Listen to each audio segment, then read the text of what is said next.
그 회사에서 3년간 일을 하고 회사가 부도가 나서 퇴직금이 그냥 날라간 그럼 지금 사업주는 혹시 징역한 걸로 알고 있어요. 그래 지금 몸으로 때운다니까.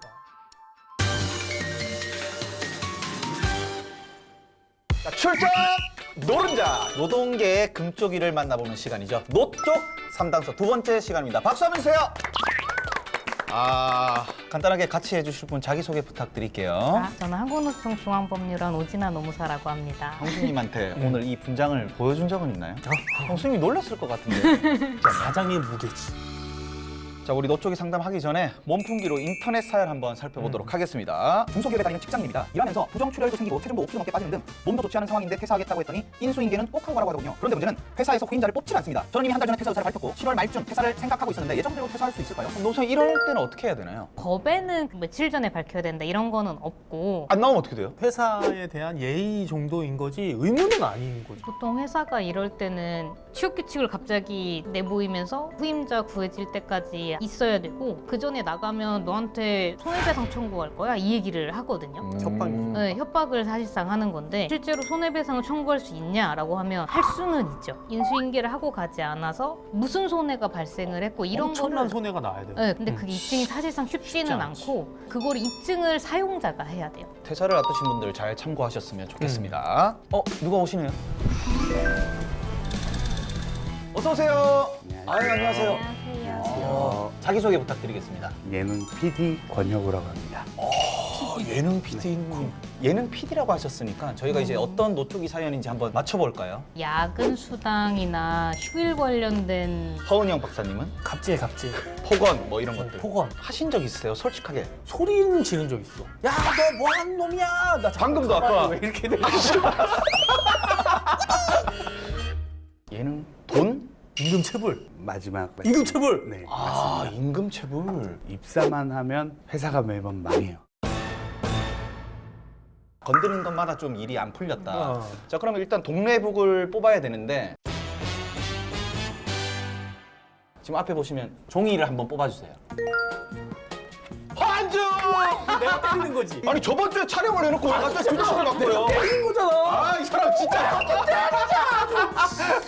야 자꾸 왜 떨어져? 씨. 진짜. 살짝 이렇게 잡고 계세요, 이런 식으로. 캐릭터처럼. 얘기하세요. 아, 예. 한번 사연을 들어볼까요? 첫 번째 사연은 병역특례를 했는데 그 회사에서 3년간 일을 하고 회사가 부도가 나서 퇴직금이 그냥 날라간 몇 년 전? 15년 더 됐죠. 돈이 꽤 될 거 아니에요. 7, 800만 원. 엄청 크죠. 지금 한 2천, 3천. 아니 20대 초반에 7, 800이면 그리고 두 번째, 두 번째는 얼마 안 됐어요. 4년 전 됐는데 코로나 전에. 작가님 소개로 이제 들어가게 됐고요. 회사는 이제 일을 계속 하다가 회사가 조금 어려워지고 하니까 무임금으로 쉬어라고. 중간에. 네, 저는 그러면은 그럴 수 없으니 그만둬야 될 것 같습니다. 이제 얘기하고 이제 나온 거죠. 딱 나오는 시점에 회사가 덜 어려워가지고 제가 좀 받고 이제 회사가 망해서 다른 사람들을 페이를 못 받았던 걸로. 그럼 피디님은 좀 빨리 나오신 거라 돈은 다 받았네요? 퇴직금은 받았는데 아, 임금을 못 받은 게 있어요? 환급금을 못 받았습니다. 그게 얼마였나요? 결혼하는 해여가지고 170만 원. 170만 원이요? 네, 환급금만 한 170 정도. 두 번째 돈은 받으셨는데 사업주한테 받으셨나요? 아니면 정부에서 이렇게 받으신 건가요? 저는 사업주한테 받았고요. 다른 직원들은 소송을 계속 진행해서 정부에서 나오는 돈을 이렇게 받았던 걸로. 아, 그럼 전부 다 일단 다 받은 상태네요? 다 받지는 못하고 80% 정도까지 받았던 걸로 알고 있거든요. 각자 지금. 그럼 퇴직금의 80%를 이렇게 받으신. 네. 소송 과정에서 이제 대표 직원들한테 뭐라고 그랬는지. 자기 죽겠다 이런 식으로 나오는데 소송 들어가고 하니까 처벌 불원서 아. 네, 요걸 좀 써달라고 계속 연락 오고 막 그랬었던 적이 있어요. 그래도 연락은 되는 사람이네요. 원래 연락도 안 되는 보통은 사람이잖아요. 연락이 안 아, 저희가 연락하면 안 받는데 전화가 와요. 네, 반대로 자기가 불리하면 이제 갑자기 오는 거죠. 필요에 네, 의해서 전화를 하는 그렇죠, 거네. 그렇죠. 뭐 때문에 그렇게 된 거예요? 돈을 좀 투자를 잘못한 것 같아요. 오너 리스크였군요. 그럼 지금 사업주는 혹시 징역한 걸로 알고 있어요. 그래 지금 몸으로 때운다니까. 그런 케이스가 되게 많아요. 하청업체 사장들 만나면 나 돈 줄 돈이 없어서 나 구속되게 생겼다고 나 억울한 사연 좀 들어달라고 나한테 얘기해. 그때 당시 굉장히 힘드셨을 것 같은데 심경이 어땠나요? 일할 때는 뭐 즐겁게 지내는 그런 대표님이었는데 이렇게 나몰라라 하고 막 그래 버리니까 실망 많이 했죠. 약간 사람에 대한 네. 믿음이 좀 깨지는 그런 게 많았겠네요. 그런 게 좀 심했죠. 고용주 같은 경우는 그냥 회피를 하면 되지만 저희는 임금을 못 받은 상태에서 이제 당장 생활비가 없는 건데. 생활비도 없고 또 소송 때문에 왔다 갔다 하는 시간도 만만치 않고 그런 일을 많이 안 당하다 보니까 어떻게 해야 되는지도 정확하게 몰라서 그런 것 때문에 좀 많이 힘들었던 것 같아요. 소송 진행하시는 동안에는 다른 분들이랑 소통이나 이런 건 많이 하셨어요? 만나고 뭐 얘기도 하고 했죠. 받았냐 못 받았냐 뭐 이런 얘기를 하는데 그런 거 얘기할 때마다 좀 제가 좀 많이 미안했어요. 저만 이제 받고 다른 분들은 이제 못 받았던 상황이었으니까. 오해하겠다. 그걸 어떻게 알고 당신은 돈을 다 받아갔어 이거잖아요. 아, 그런 느낌 아닙니다. 그런 느낌 아닙니다. 아니구나. 징역 가서 몸으로 때웠어요. 그 처벌 받았다. 받았잖아. 아, 난 처벌을 받았잖아. 받았다. 근데 그게 더 채권이 사라지는 거는 아니고. 민사로 걸 수는 아, 있는데. 민사로 그것도 그래. 민사로 가야 되는 근데 거죠. 들어가는 돈이 더 많은 거죠. 그렇죠. 품도 많이 들어가고. 왜냐하면 뭐 그 퇴직금이 뭐 한 1억, 2억이면은 민사로 걸 수도 있지. 근데 가기 전에 다 정리해. 칼든 사람들은 빠져나갈 구멍들을 다 만들어 놓는다는 거죠. 조금 더 촘촘하게 제도나 이런 게 더욱더 타이트하게 만들어지는 게 필요하다는 거예요. 두 번이나 회사가 망했잖아요. 네네. 과거형이니까 징조가 있나요? 눈에 보이는? 다과 코너가 있었는데 진짜 없어요. 오! 그리고 다른 부서에서 이제 하나 둘씩 빠지더라고요. 아. 부서마다 인원 이제 한 축소. 명. 네. 전조 증상이 있다니까요. 네. 맞아. 아, 지금 무슨 일? 지금 프리랜서로 그냥 일하고 있습니다. 네. 지금은 그때보다 훨씬 낫죠. 훨씬 그쵸? 낫죠. 네. 그럼 박사님, 그 대한민국에 이제 존재하는 사장님들한테 한 말씀 해주시죠. 몸으로 때우지 말고 마음으로 때워라.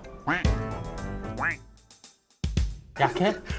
그럼 피디님이 해보든가!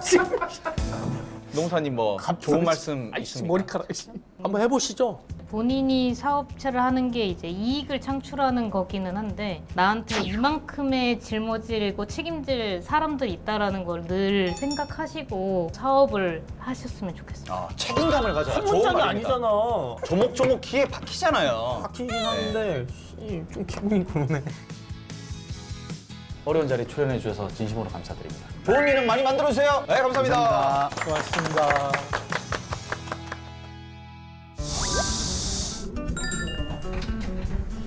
누가 오시네요. 어서 오세요. 안녕하세요. 안녕하세요. 네, 안녕하세요. 자기소개 소개부터. 네네. 프리랜서 에디터로 일하면서 프리나프리를 만들고 있는 이다혜라고 합니다.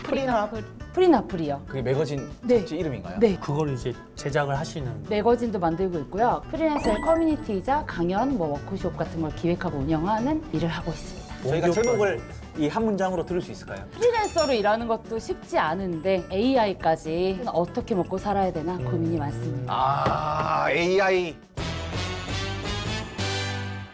자, 네. 그럼 저희가 중간에 약간 게임 같은 게 있는데 네. 뽑아주세요, 한 장만. 노란색을 한번 뽑아보겠습니다. 웃지 말.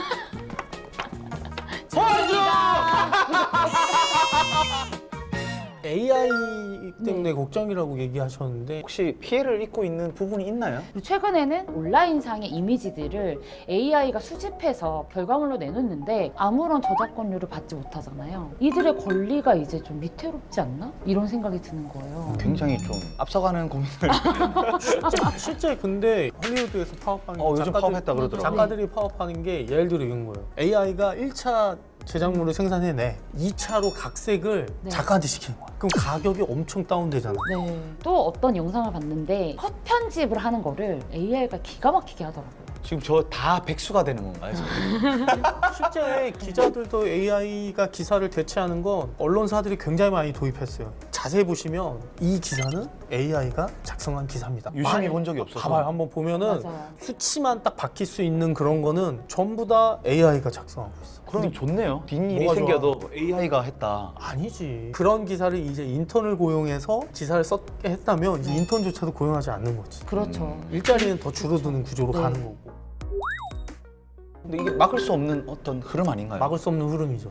굉장히 좀 회의적이라고 생각해요. 제일 첫 번째가 기계가 들어왔을 때 기계를 부시면서 어쨌든 싸웠지만 결국 기계 들어온 걸 막지를 못하면서 노동자들은 대거 이제 해고가 되는 거죠. 그리고 그 다음이 사실상은 고용성을 보장받지 못하는 새로운 근로 형태가 들어왔지만 그거 역시도 전 세계적으로 못 막았어요. 마지막으로 이제 들어오는 게 AI인 것 같아요.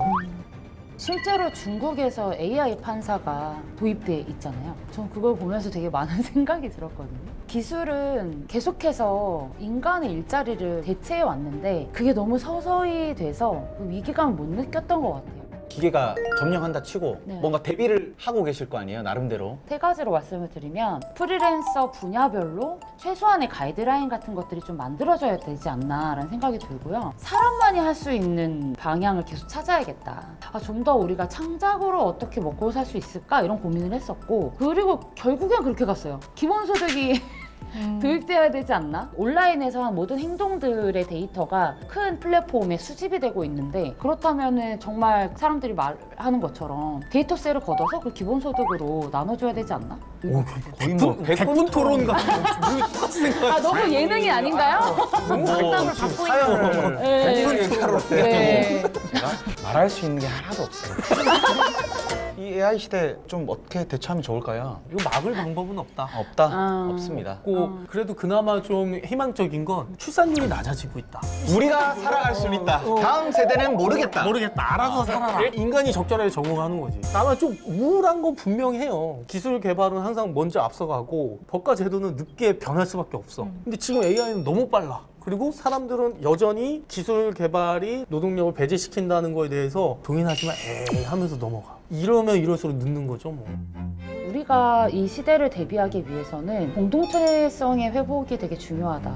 인문학의 회복이 중요하다. 그 기술의 발전에서 필수적으로 따라와야 하는 게 인문학이고 결국 인문학을 회복하고 공동체성을 회복을 해야 우리가 사회적으로 기술에 인간이 위협당한 게 아니라 조절하는 방향으로 갈 수 있지 않을까? 그런 생각이 드는 것 같습니다. 고민을 가지고 오셨지만 해결까지 해주셨네요. 네, 저희 노동계, 언론계, 연예계도 열심히 해결책을 한번 강구해 보도록 하겠습니다. 아무튼 덕분에 고차원적인 얘기를 할 수 있어서 네. 너무 영광이었습니다. 네, 초대해 주셔서 감사합니다. 너무나 감사드립니다. 감사합니다. 네, 감사합니다. 네, 감사합니다. 자, 노쪽 상담소 오늘 두 번째 시간이었는데 어땠어요? 사실 우리가 AI가 도입된다는 건 모두가 다 알고 있고 이게 뭔가 거대한 물결이 오고 있는데 그에 대한 대응이 굉장히 미흡한 것 같아요. 사실 대기업 같은 경우는 다른 부서 배치시키거나 이런 식으로 대응하는 식으로 많이 가고 있는 걸로 알고 있어요. AI 자리에 누가 들어오면 거기 일하시는 분이 네, 다른 부서로 가는 가고. 거예요? 그러니까 왜냐하면 그 정도로 여력이 돼. 근데 사실 중소기업은 그런 게 너무 힘들어요. 가장 얇은 곳이 먼저 찢어진다는 얘기가 있잖아요. 가장 큰 이제 파도가 왔을 때 그 파도에 가장 먼저 찢어지고 상처받는 곳은 소규모 사업장이라는 거죠. 근데 이들에 대한 대책을 마련할지는 좀 정부라든가 학계라든가 이런 부분에서도 좀 더 이 부분에 중지를 모아서 고민하는 게 필요하지 않을까. 저희가 오늘 좀 신호탄을 쏜 거 아닐까. 그럼 누가 알까? 영상은 영원히 보존되는 겁니다. 네. 네. 아무튼 다음 출장 노른자는 야외에서 뵙도록 하겠습니다. 다음에 뵙겠습니다. 안녕. 감사합니다.